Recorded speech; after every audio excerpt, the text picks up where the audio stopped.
ہم امید کرتے ہیں کہ آپ بالکل خیر و عافیت سے ہوں گے۔ دوستو، آج کی اس ویڈیو میں ہم آپ کو کچھ ایسے گناہوں کے بارے میں بتانے جا رہے ہیں جن گناہوں کا ارتکاب ہو جائے تو آپ کے نکاح کا بندھن از خود ٹوٹ جاتا ہے اور شوہر کے لیے بیوی نامحرم ہو جاتی ہے۔ اس لیے ان گناہوں کے بارے میں ہر کسی کو علم ہونا ضروری ہے اور ان گناہوں سے اپنے آپ کو دور بھی رکھنا چاہیے۔ تو ایسے کون سے گناہ ہیں جن سے نکاح ٹوٹ جاتا ہے اور میاں بیوی کا رشتہ ختم ہو جاتا ہے؟ اگر آپ بھی ان گناہوں کے بارے میں جاننا چاہتے ہیں تو اس ویڈیو کو آخر تک ضرور دیکھیے گا، اور نئے آنے والے دوستوں سے التماس ہے کہ ریڈ بٹن اور بیل کے آئیکن کو پریس کر کے آل نوٹیفیکیشن کو کلک کر دیں تاکہ ہماری آنے والی ہر ویڈیوز کا نوٹیفیکیشن ہر وقت اور بر وقت آپ کو ملتا رہے۔ پیارے دوستو، کلمہ پڑھنے کے ساتھ ہی ہر مسلمان اسلامی احکام کا اور اسلامی شریعت کا پابند ہو جاتا ہے، اور اسی لیے لازم ہو جاتا ہے کہ وہ اپنی زندگی کو اسلامی شریعت کے تابع کرے۔ شریعت میں جن کاموں کو کرنے کا حکم دیا ہے ان کو پابندی سے کرے، اور جن کاموں سے منع کیا گیا ہے ان کاموں سے اپنے آپ کو دور رکھے، کیونکہ اللہ تعالیٰ نے اپنے بندوں کے لیے کچھ حدود قائم کر رکھی ہیں اور ان حدود کی پابندی کا حکم دیا ہے۔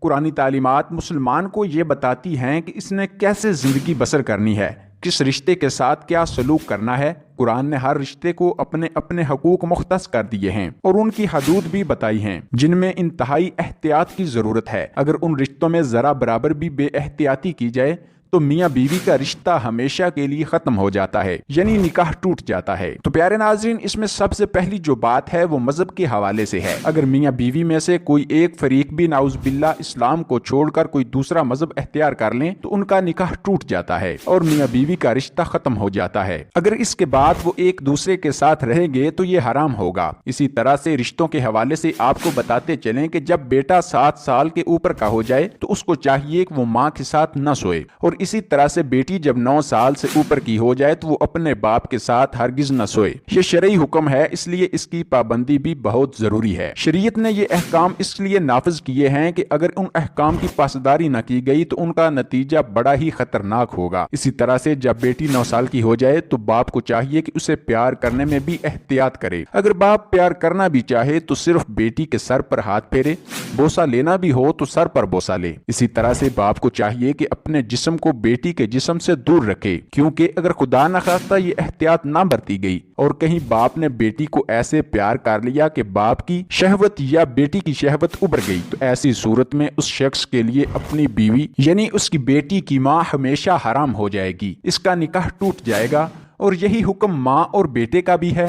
اس لیے ہماری بہنوں سے گزارش ہے کہ وہ اپنے بیٹوں سے پیار کرنے میں احتیاط کریں اور ان کو اپنی بہنوں کے بستر سے بھی دور رکھیں۔ دوستو، اسی طرح ایک عورت جب ساس بنتی ہے اس پر بھی یہ بات واجب اور فرض ہے کہ وہ اپنے جوان داماد سے پردہ کرے، اور جب وہ اپنے داماد سے ملے تو اس کے ساتھ اس طرح کا ہی رویہ رکھے جس طرح کے ایک نامحرم مرد کے ساتھ اس کا رویہ ہونا چاہیے، نہ کہ اس کے ساتھ گلے لگے اور نہ ہی اس سے ہاتھ ملائے اور نہ ہی اس کے ساتھ مسکرا کر باتیں کرے جس سے اس کے دل میں کچھ وہم و گمان اور عجیب و غریب سے خلفشار پیدا ہوں۔ دوستو، یہ رشتے بڑے ہی پاکیزہ ہوتے ہیں اور حیا کے ساتھ ساتھ محبت کے بھی ہوتے ہیں، اسی لیے ضروری ہے کہ ہر رشتے کو اسلام کی حد میں رہ کر نبھایا جائے۔ ہمارے ہاں پہلے رشتوں میں بے تکلفی اختیار کی جاتی ہے اور اوپر سے اس بے تکلفی کو برا بھی نہیں جانا جاتا، جو بعد میں اس حد تک چلی جاتی ہے کہ پھر مولوی اور مفتی حضرات کے پیچھے پیچھے گھومتے پھرتے ہیں کہ ایسی صورت ہو گئی ہے، اب کیا کریں، کوئی راستہ نکالیں۔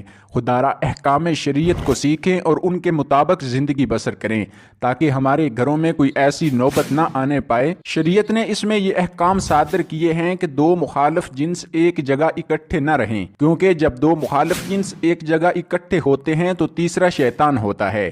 شیطان پھر ان کے درمیان وساوس ڈال دیتا ہے، کیونکہ اس کا کام ہی گمراہی کی طرف لے جانا ہے۔ لہٰذا شیطان کے چنگل سے بچنے کے لیے ضروری ہے کہ ہم اپنے آپ کو ایسے حالات و واقعات سے بچائیں جس میں شیطان ہم پر حاوی ہو سکتا ہے۔ ناظرین، یہ سب رشتے ایسے ہیں کہ جن میں بہت زیادہ احتیاط برتنے کی ضرورت ہوتی ہے۔ اللہ سے دعا ہے کہ اللہ رب العزت سب کی حفاظت فرمائے اور ہم کو دین سمجھنے کی توفیق عطا فرمائے۔ ہم امید کرتے ہیں کہ یہ ویڈیو آپ کو ضرور پسند آئی ہوگی۔ اگر آپ کو یہ ویڈیو پسند آئی ہو تو اس کو زیادہ سے زیادہ شیئر کریں تاکہ ہم اپنے گھروں میں شروع سے ہی فاصلے رکھیں اور کسی قسم کی شرمندگی کا سامنا نہ کرنا پڑے اور نہ ہی کسی حرام کام کے مرتکب ہوں۔ اللہ پاک سب کو گناہوں سے بچنے کی توفیق عطا فرمائے۔ بہت جلد کسی اور موضوع پر آپ سے ملاقات ہوتی ہے۔ اپنا خیال رکھیے گا، دیکھتے رہیے روشنی ٹی وی۔ خدا حافظ۔